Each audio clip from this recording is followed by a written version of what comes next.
Good morning, children. Today we will discuss the third step of agriculture practice, that is manuring. The crop plants need a number of mineral elements for their growth, which they get from the soil through their roots. Now, repeated growing of crops in the same field remove a lot of mineral elements, organic matter, and other material from the soil. Due to this, the soil becomes infertile.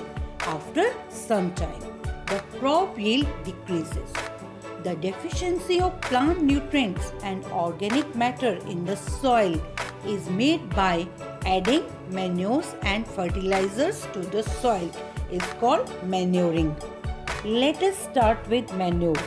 Manure is a natural or organic substance obtained by the decomposition of animal waste like cow dung, human waste and plant residues, which supplies necessary elements to the soil and make it more fertile.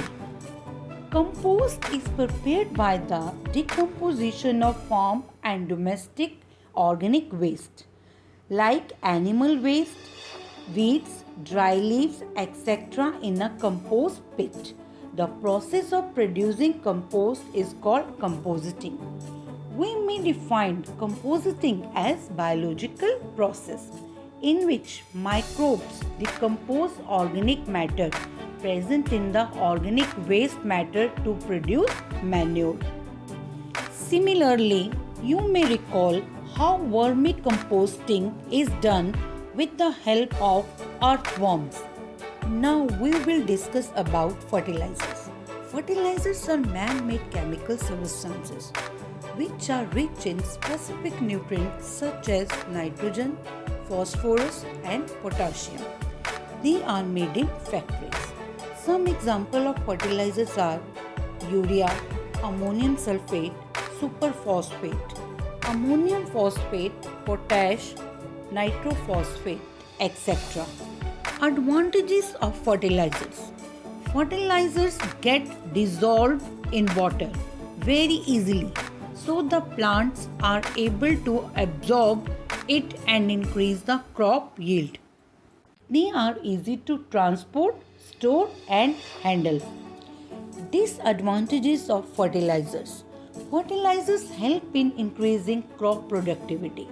Fertilizers should be used very carefully as they have some harmful effects. First, they often get washed away from the soil during irrigation and rainfall. When they reach the lakes and rivers, they contaminate the water. This water becomes very harmful for aquatic plants and animals. Also, it becomes unfit for drinking. Second, fertilizers are non-biodegradable, so they cause soil pollution. Excessive use of fertilizer change the chemical nature of soil and make the soil less fertile. Advantages of manure. The manure is considered better than fertilizer. This is because it first increases water holding capacity of the soil. Second, it makes the soil porous, which makes exchange of gases easy. It increases the number of soil-friendly microbes like earthworms, which are also considered farmers' friend because they make burrows in the soil. They turn and loosen the soil. They also add humus, that is organic matter, by adding their waste into the soil. Fourth, it does not cause water pollution. Fifth, it improves the texture of the soil. Sixth, manure is not expensive and can be easily made from waste in the field.